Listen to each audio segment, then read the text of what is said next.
ಈ ಊರಲ್ಲಿ ರಸ್ತೆನೇ ಇಲ್ಲದೆ ಗ್ರಾಮಸ್ಥರು ಪರದಾಟ ನಡೆಸಿದ್ದಾರೆ. ಅನೇಕ ದಶಕಗಳಿಂದಲೂ ಕೂಡ ಇವರ ಗೋಳಾಟನ ಯಾರು ಕೇಳೋರಿಲ್ಲ. ಮಳೆ ಬೇಸಿಗೆನಲ್ಲಿ ಕಾಲು ದಾರಿಯಲ್ಲೇ ನಡ್ಕೊಂಡು ಓಡಾಡಬೇಕಾಗಿದೆ. ಉಡುಪಿಯ ಕಾಪುವಿನ ಬೆಟ್ಟಿಗೇರಿ ಗ್ರಾಮದ ವ್ಯಥೆ ಇದು. ತುರ್ತು ಸಂದರ್ಭದಲ್ಲಿ ಇವರ ಗತಿ ದೇವರೇ ಕಾಪಾಡಬೇಕು, ಹಂಗಿದೆ ಪರಿಸ್ಥಿತಿ. ಬಸ್ ಇಲ್ಲ, ರಸ್ತೆ ಇಲ್ಲ, 41 ಕುಟುಂಬಗಳ ಕಷ್ಟಕ್ಕೆ ಕೊನೆಯೇ ಇಲ್ಲ ಅನ್ನೋ ಪರಿಸ್ಥಿತಿ. ಅಧಿಕಾರಿಗಳ ನಿರ್ಲಕ್ಷ್ಯಕ್ಕೆ ಗ್ರಾಮದ ಜನ ಆಕ್ರೋಶ ವ್ಯಕ್ತಪಡಿಸಿದ್ದಾರೆ.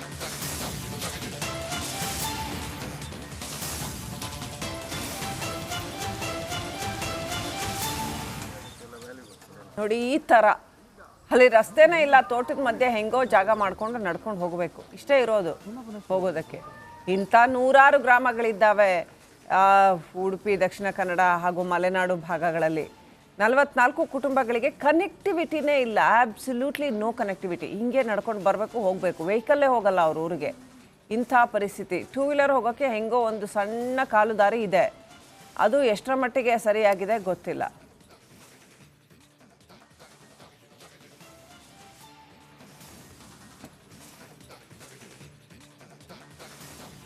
ದೇಶಕ್ಕೆ ಸ್ವಾತಂತ್ರ್ಯ ಬಂದು 7 ದಶಕಗಳು ಕಳೆದರೂ ಕೂಡ ಕಾಪು ತಾಲೂಕಿನ ಬೆಟಗೇರಿ ಪ್ರದೇಶದ ಜನರಿಗೆ ಮಾತ್ರ ಒಂದು ರೀತಿಯಲ್ಲಿ ಇನ್ನೂ ಕೂಡ ಸ್ವಾತಂತ್ರ್ಯ ಸಿಕ್ಕಿಲ್ಲ ಅನ್ನುವಂಥ ಪರಿಸ್ಥಿತಿ ಇರುವಂಥದ್ದು. ಕಾಪು ತಾಲೂಕಿನ ಕೋಟೆ ಗ್ರಾಮ ಪಂಚಾಯತ್ ವ್ಯಾಪ್ತಿಗೆ ಬರುವ ಬೆಟಗೇರಿ ಅನ್ನುವಂಥ ಊರಿದು. ಇಲ್ಲಿ ಸುಮಾರು 47ಕ್ಕೂ ಅಧಿಕ ಮನೆಗಳಿರುವಂಥದ್ದು. ನೂರಾರು ಸಂಖ್ಯೆಯಲ್ಲಿ ವಯೋವೃದ್ಧರು, ಮಕ್ಕಳು ಕೂಡ ವಾಸ ಮಾಡುವಂಥ ಪ್ರದೇಶ ಇದು.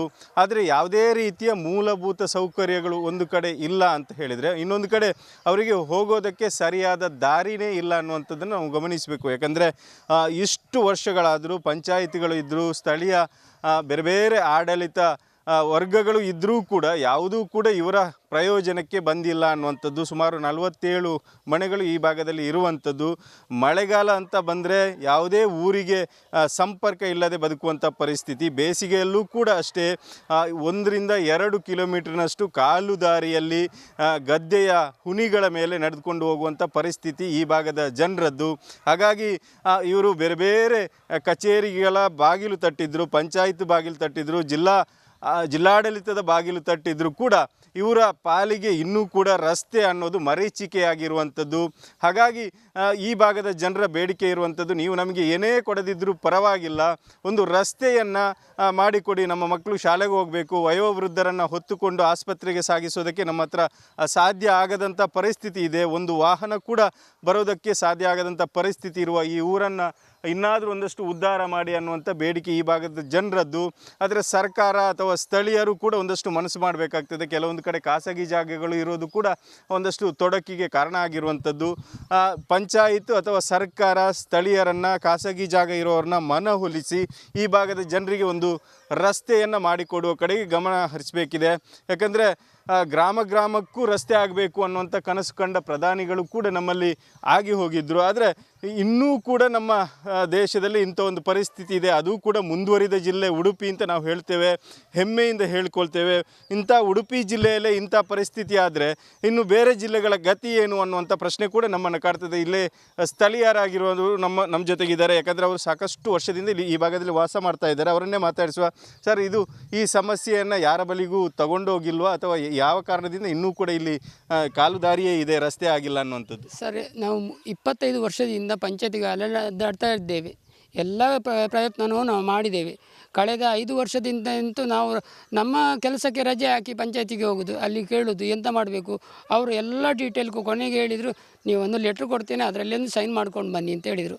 ಆಮೇಲೆ ಹೇಳಿದರು ಅವರು, ಕೆಲವೆಲ್ಲ ಜಾಗದವರು ಪರವರಲ್ಲಿ ಇರ್ಬೋದು, ಅವ್ರದ್ದು ಗೊತ್ತಾಗಲಿಲ್ಲ ಆದರೆ ನೀವು ಹೇಳಿ, ನಾವು ವ್ಯವಸ್ಥೆ ಮಾಡ್ತೇವೆ ಅಂತ ಹೇಳಿದ್ದಾರೆ. 1 ವರ್ಷದಿಂದ ನಾವು ಅವರ ಹಿಂದೆಯೇ ಇದ್ದೇವೆ. ನಾವು ಇಷ್ಟೆಲ್ಲ ಜನ ಹಾಕಿದ್ದೇವೆ, ಇನ್ನೊಂದು 4-5 ಜನವದ್ದು ಉಂಟು. ಒಂದು ದಯವಿಟ್ಟು ಆ ಜಾಗದವರು ಯಾರು ಅಂತ ಗೊತ್ತಿಲ್ಲ, ಆದರೂ ಒಂದು ನಮ್ಮ ಇದು ಕಷ್ಟಕ್ಕೆ ಸ್ಪಂದಿಸಿ ಒಂದು ಆದಷ್ಟು ಬೇಗ ನಿಮ್ಮ ದೊಡ್ಡ ಮನಸ್ಸು ಮಾಡಿ ನಮಗೆ ಒಂದು ರಸ್ತೆಗೆ ಆಗಿ ಒಂದು ಜಾಗವನ್ನು ಬಿಟ್ಟು ಕೊಡಬೇಕಾಗಿ ನಮ್ಮ ಗ್ರಾಮಸ್ಥರ ಪರವಾಗಿ ನಾನು ಬೇಡಿಕೊಳ್ತಾ ಇದ್ದೇನೆ. ಹಾಗೆ ಇಲ್ಲಿ ನೆರೆ ಬರ್ತದೆ, ವರ್ಷಕ್ಕೆ ಯಾವಾಗಲೂ ನೆರೆ ಬರ್ತದೆ. ಇಲ್ಲಿ ಸೊಂಟಕ್ಕಿಂತ ಮೇಲೆ ನೆರೆ ಬರ್ತದೆ. ಎಲ್ಲರೂ ಮನೆ ಬಿಡುವ ಪರಿಸ್ಥಿತಿ ಇದೆ. ಎಲ್ಲರೂ ಅದರದ್ದು ವಿಡಿಯೋ ಎಲ್ಲ ಇದೆ ನನ್ನ ಹತ್ರ, ಬೇಕಾದರೆ. ಹಲೋ. ಆಮೇಲೆ ಇಲ್ಲಿ ವಿಷಜಂತುಗಳು ಇದೆ. ಅದನ್ನು ಇಲ್ಲಿ ಸ್ಥಳೀಯರಾದ ನಮ್ಮ ಆಸ್ಟಿನವರಿಗೆ ಫೋನ್ ಮಾಡೋದು. ಅವರು ಇಲ್ಲಿ ಅದು ಸಮಾಜ ಸೇವಕರ್ತ ಅವರು ರಾತ್ರಿ ಎಷ್ಟು ಹೊತ್ತಾದರೂ ಬಂದು ತಗೊಂಡು ಹೋಗ್ತಾರೆ. ನಮಗೆ ಅವರೊಂದು ಇದ್ದದ್ರಿಂದ ವಿಷಜಂತದ್ದು ಸ್ವಲ್ಪ ನೆಮ್ಮದಿ ಇರ್ತದೆ. ಎಲ್ಲ ಅಂತಲ್ಲ, ಒಂದು ಹೋಗಬೇಕಾದ್ರೆ ಏನಾದರೂ ವಸ್ತುಗಳನ್ನು ತೊಗೊಂಡು ಹೋಗ್ಬೇಕಾದ್ರೆ ನಡ್ಕೊಂಡೇ ಹೋಗ್ಬೇಕು ಮನೆಗೆ. ಇಲ್ಲಿಂದ ಹೋಗ್ಬೇಕು, ನಡ್ಕೊಂಡು ಹೋಗಬೇಕು ಸರ್. ಇಲ್ಲಿ ನಮ್ಮ ಮನೆಗೆ ಏನಾದರೂ ಫಂಕ್ಷನ್ ಇದ್ದರೆ ಅಂತ ಅಲ್ಲ, ಏನಾದರೂ ಗೋಡೆ ಬಿದ್ದರು ಅಂತ ಹೇಳಿದ್ರು ನಾವು ಹೊತ್ಕೊಂಡೇ ಹೋಗಬೇಕು, ಕೂಲಿಯವರನ್ನು ಹಿಡ್ಕೊಂಡೇ ಹೋಗಬೇಕು. ಆಸ್ಪತ್ರೆಗೆ ಹೋಗಬೇಕಾದ್ರೆ ಎಲ್ಲರ ಹಿರಿಯರನ್ನು ನಾವು ಚೇರ ಅಲ್ಲ ಸ್ಟ್ರೆಚರ್ ಇಟ್ಕೊಂಡು ಹೋಗಬೇಕು. ಮೊನ್ನೆಂತೂ ಇಲ್ಲಿ ದುರಂತ ಆಯಿತು. ಅವು ಸ್ಥಳೀಯರ ಹತ್ರ ಹೇಳಿದ್ದೇವೆ, ಅವರು ಜನ ಮಾಡಿಕೊಂಡು ಕಟ್ಪಾಡಿ ಹೋಗಿ ಜನ ಮಾಡಿಕೊಂಡು ಇಲ್ಲಿ ಆ್ಯಂಬುಲೆನ್ಸ್ ತರುವಾಗ ಇಲ್ಲಿ ಅವರ ಪ್ರಾಣ ಪಕ್ಷಿ ಹಾರಿ ಹೋಯಿತು. ನಾವು ಈ ಕಷ್ಟವನ್ನು ಯಾರ ಹತ್ರ ಹೇಳೋದು ಅಂತ ಗೊತ್ತಾಗೋದಿಲ್ಲ. ಪಂಚಾಯತ್ರನ್ನು ನೋಟಿಸ್ ಕೊಟ್ಟಿದ್ದೇವೆ, ಎಲ್ಲ ಆಗಿದೆ. ಅವರು ಎಲ್ಲ ಮೊನ್ನೆ ಒಂದು ಸಭೆ ಆಯಿತು, ನಾವು ಸಭೆ ಕರೆದು ಇನ್ನೂ ಮಾತಾಡ್ತೇವೆ ಹೇಳ್ತಾ ಇದ್ದಾರೆ. 5 ವರ್ಷದಿಂದ ನಮಗೆ ಹೀಗೆ ಸಭೆ ಕರೆದು ಮಾತಾಡ್ತೇವೆ ಅಂತ. ಇದಕ್ಕೆ ಪರಿಹಾರ ಅನ್ನೋದು ಏನಿಲ್ಲ, ಆದರೆ ರಸ್ತೆ ಆಗಬೇಕು ಒಂದು. ಮತ್ತು ಮೊನ್ನೆ ಹೇಳಿದ್ದಾರೆ 1 ವಾರದೊಳಗೆ ವ್ಯವಸ್ಥೆ ಮಾಡ್ತೇವೆ, ಕಚ್ಚಾ ರೋಡ್ ಆದರೂ ಏನಾದರೂ. ಈ ಊರಲ್ಲಿ ರಸ್ತೆನೇ ಇಲ್ಲದೆ ಗ್ರಾಮಸ್ಥರು ಪರದಾಟ ನಡೆಸಿದ್ದಾರೆ. ಅನೇಕ ದಶಕಗಳಿಂದಲೂ ಕೂಡ ಇವರ ಗೋಳಾಟನ ಯಾರು ಕೇಳೋರಿಲ್ಲ. ಮಳೆ ಬೇಸಿಗೆನಲ್ಲಿ ಕಾಲು ದಾರಿಯಲ್ಲೇ ನಡ್ಕೊಂಡು ಓಡಾಡಬೇಕಾಗಿದೆ. ಉಡುಪಿಯ ಕಾಪುವಿನ ಬೆಟ್ಟಿಗೇರಿ ಗ್ರಾಮದ ವ್ಯಥೆ ಇದು. ತುರ್ತು ಸಂದರ್ಭದಲ್ಲಿ ಇವರ ಗತಿ ದೇವರೇ ಕಾಪಾಡಬೇಕು, ಹಂಗಿದೆ ಪರಿಸ್ಥಿತಿ. ಬಸ್ ಇಲ್ಲ, ರಸ್ತೆ ಇಲ್ಲ, 41 ಕುಟುಂಬಗಳ ಕಷ್ಟಕ್ಕೆ ಕೊನೆಯೇ ಇಲ್ಲ ಅನ್ನೋ ಪರಿಸ್ಥಿತಿ. ಅಧಿಕಾರಿಗಳ ನಿರ್ಲಕ್ಷ್ಯಕ್ಕೆ ಗ್ರಾಮದ ಜನ ಆಕ್ರೋಶ ವ್ಯಕ್ತಪಡಿಸಿದ್ದಾರೆ.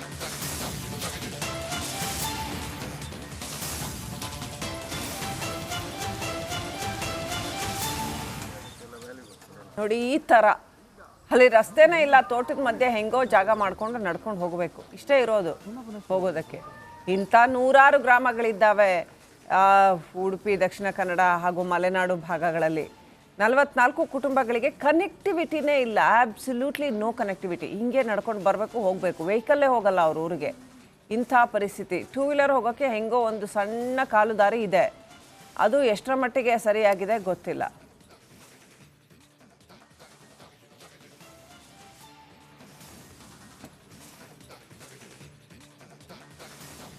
ದೇಶಕ್ಕೆ ಸ್ವಾತಂತ್ರ್ಯ ಬಂದು 7 ದಶಕಗಳು ಕಳೆದರೂ ಕೂಡ ಕಾಪು ತಾಲೂಕಿನ ಬೆಟಗೇರಿ ಪ್ರದೇಶದ ಜನರಿಗೆ ಮಾತ್ರ ಒಂದು ರೀತಿಯಲ್ಲಿ ಇನ್ನೂ ಕೂಡ ಸ್ವಾತಂತ್ರ್ಯ ಸಿಕ್ಕಿಲ್ಲ ಅನ್ನುವಂಥ ಪರಿಸ್ಥಿತಿ ಇರುವಂಥದ್ದು. ಕಾಪು ತಾಲೂಕಿನ ಕೋಟೆ ಗ್ರಾಮ ಪಂಚಾಯತ್ ವ್ಯಾಪ್ತಿಗೆ ಬರುವ ಬೆಟಗೇರಿ ಅನ್ನುವಂಥ ಊರಿದು. ಇಲ್ಲಿ ಸುಮಾರು 47ಕ್ಕೂ ಅಧಿಕ ಮನೆಗಳಿರುವಂಥದ್ದು. ನೂರಾರು ಸಂಖ್ಯೆಯಲ್ಲಿ ವಯೋವೃದ್ಧರು, ಮಕ್ಕಳು ಕೂಡ ವಾಸ ಮಾಡುವಂಥ ಪ್ರದೇಶ ಇದು.